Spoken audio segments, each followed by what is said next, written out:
going to talk about Ethereum today. So this is the daily chart. ETH currently sitting at 3,500. And it had pulled back all the way under 3,000. So it got as low as, what is this, 2,790? So you got some wicks down to 2,700 here. It is still kind of sideways in this range here, just cruising sideways, but there's some big news today, about this ETF. And I saw some interesting charts that kind of remind me of January and February and March.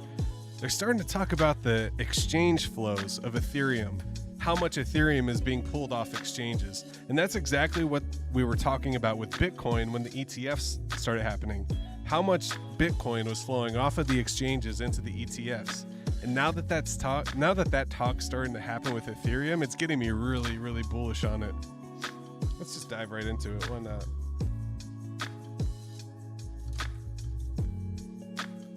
So, shout out to Marty Party. ETH ETF. Chicago Board of Exchange announces trading will start July 23rd officially. So what is that? Is that Tuesday? When's the 23rd? Let's see here. Yeah, the 23rd is next Tuesday. So Ethereum will begin trading next Tuesday. By the way, let's just throw that out there. You'll be able to buy Ethereum on the stock market. An exchange traded product, ETP, will be listed on the CBOE, begin trading as a new issue on July 23rd. It's the Franklin Ethereum ETF. The symbol is EZET, Easy Ethereum. So that's crazy. They just kind of snuck that in there today. I feel like no one's really talking about that. But so I'm starting to look around. I'm like, okay, now this guy's talking about the huge Ethereum outflows. $126 million of ETH was withdrawn from exchanges this week, signaling a massive accumulation ahead of the new ETF launch. The next big Ethereum rally's coming. So this is kind of a precursor. There's not many signals in Ethereum, in crypto or trading in general that can see into the future. But when you see a token disappearing and outflowing from an exchange, that means it's getting more scarce. It means it's going to be, the demand. If the demand is there and the supply is diminishing, that means the price is going to go up. So when we see the balance of Ethereum on exchanges drastically dropping like this, see this blue line is the exchange balance total of all exchanges. It is just slowly dripping down. We're down to like 12 and a half, a little over 12 million Ethereum on exchanges. And as this Ethereum is being pulled off of exchanges, the price is starting to move up. That's this black line. So we're approaching $4,000 Ethereum, as we're also approaching only 12 million Ethereum left on exchanges. And that's how supply shock happens. This is the type of thing that can lead to an Ethereum supply shock. And this is how we get to that $4, $5, $6, $10,000 Ethereum.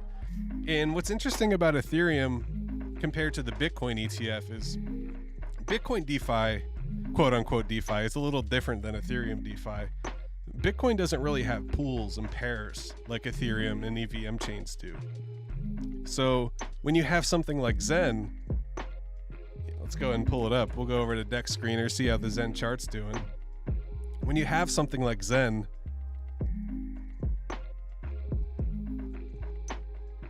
it's actually paired with Ethereum. So when we're looking at the price of Zen, we're actually looking at the pair of Zen and Ethereum combined together in the pool. So that's why they have this USD and this ETH. So when we look at the USD, we're looking at the price of the Ethereum paired with Zen. So when the price of Ethereum goes up, so does the Zen ETH pair. Now, if you switch it over to ETH, you switch it over to look at it from an ETH perspective, you can see that ETH, the price is there's not ETH being added to the pool right now. And that's why it looks like this. But when you look at the price in USD, it's pumping because Ethereum's pumping and there's little liquidity, and that Zen that's paired with ETH is actually pumping the price up. So if we had a $10,000 ETH, that's almost like leverage play on Zen. And as ETH continues to go up, the price of Zen USD is going to go up. So let me just blow my nose real quick here. I'm getting all stuffed up.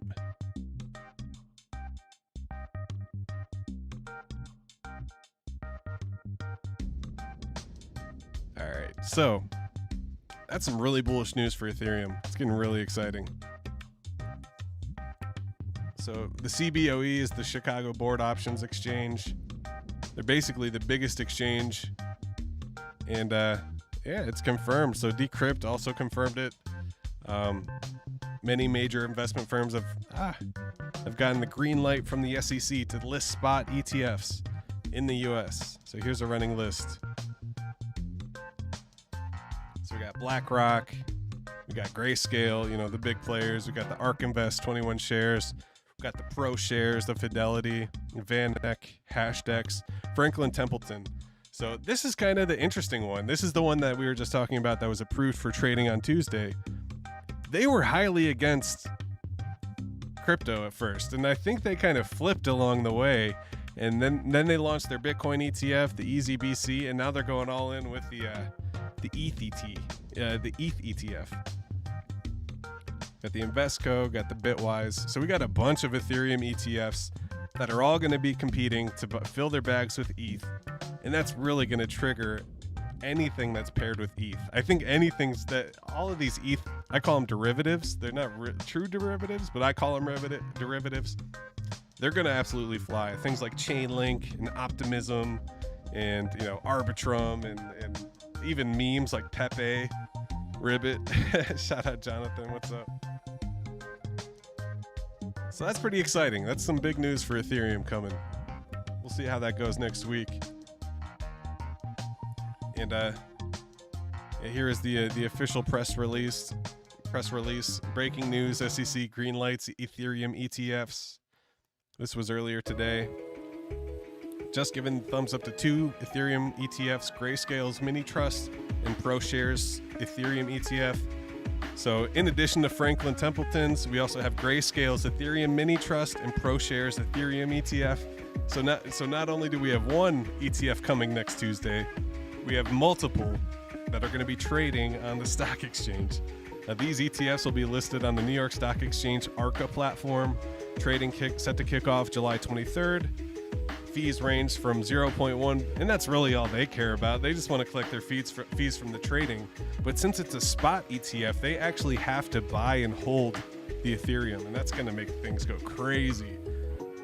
It's just a matter of time, in my opinion, before we see new all-time highs with Ethereum. So yeah, that's some exciting stuff. It's the big news for me today, and I don't really see too many talking about it, which is kind of surprising. What's up, Crypto Arborist? Welcome, welcome. So I thought this was kind of interesting, hand in hand with the Ethereum ETFs. But shout out to Ben Cowan. If you guys want to get into the nerdy analytical side of crypto, you know, chart reading and the different indicators and different ways to think about crypto, definitely go follow Ben Cowan. He'll talk about Bitcoin dominance and all these different like alternative charts and things. But in this thread, he's talking about the supply of Ethereum increasing by 60K per month. 60,000 Ethereum per month is being created since April. Could this be the narrative that people focus on later this year when they should actually focus on the monetary policy? Kind of funny. But over the last 30 days, the supply of Ethereum's up by almost 60,000 ETH. Back in April 24, the supply had dropped by 455,000 or so since the merge. And we all know, everybody in this chat knows exactly why that is. I'm sure you guys have seen this chart. This was the merge. This was the day that Zen launched. And then Ethereum went deflationary once the Zen Mint started. And then somewhere along the way, they launched that upgrade for Ethereum, which kind of fixed some of the gas issues and the roll-ups with the layer 2s. And since then, Gwei has been so low and the fees have been so low that the fees aren't burning the Ethereum like it once was. So ever since they upgraded Ethereum has turned inflationary again, which is kind of scary. You know, it was kind of bullish thinking that Ethereum was disappearing from the market for so long.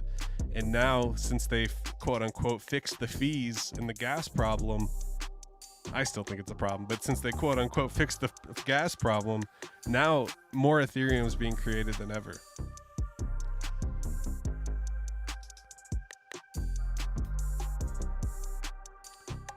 So if the supply of Ethereum continues increasing at 60,000 ETH per month, then we'll see a supply revert to what it was back before the merge. Currently, since the merge supply is at negative 300,000, that'll take 5 months to revert at this pace. So think about that. If Zen launched, ETH turned deflationary for a couple months, erased hundreds and hundreds of thousands of ETH, and now that they quote unquote fixed the gas fees, they're going to give all that ETH back, and it's going to be recreated and go into the hands of the validator owners. So if you disregard monetary policy because you don't think it will play a role, you should consider 2016. If it follows 2016, ETH BTC final capitulation will not start until September 2024. Should be enough time for the novelty of the spot ETF to wear off. So he's saying that there might be a bigger crash later in the year, in the fall, and then things will come back. And he's also tying it into the monetary policy cycle, which nobody really does. That's why I like Ben. Shout out to Ben Cowan. But what's interesting is that the Fed's likely going to cut rates in September, the same month that the ETH BTC began its descent in 2016. So the Fed's cutting rates the same time last time this happened. When this happened, Ethereum crashed and then it ran up. So he's kind of saying, watch out for a big crash once they cut the rates in September, and then it's going to start the bull run essentially. I'm not sure I believe it, but it's an interesting thought to think about. It's hard to say what happens with ETH BTC over the next few weeks. Normally, Bitcoin dominance stalls out Q3 of halving years before a major rally in Q4. But this halving year, you can see that dominance has been stronger than prior halving years. So this year's a little different than the previous cycles. But I just think it's so interesting about the Ethereum supply. That is crazy that... And this website is Ultrasound Money. Let's go check that out real quick. And yeah, look at that 7-day time frame. The supply of Ethereum is basically going straight up. If we zoom out and say a year in 3 since the merge, essentially. So here was the launch of Zen in November 2022, and then boom, gas fees got really high. It was the meme season. All the Zen was being created and claimed, and their fees were so high that Ethereum was essentially burning. And then somewhere along the line in April of this year, they made that change, and now ETH is inflationary again because the gas fees are so low. So you can see it on this chart. It's plain as day. And if we zoom into the 30-day,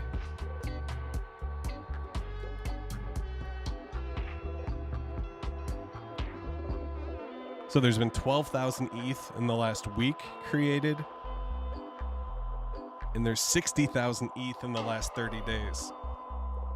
So it's quite a lot. You have to think about it both ways. On one hand, we have this new ETF and all these outflows from the exchanges, which might bring the supply shock. But on the other hand, the tokenomics of ETH are kind of fucked up because the gas is so slow that it's creating a ton of ETH supply, 60,000 ETH every 30 days.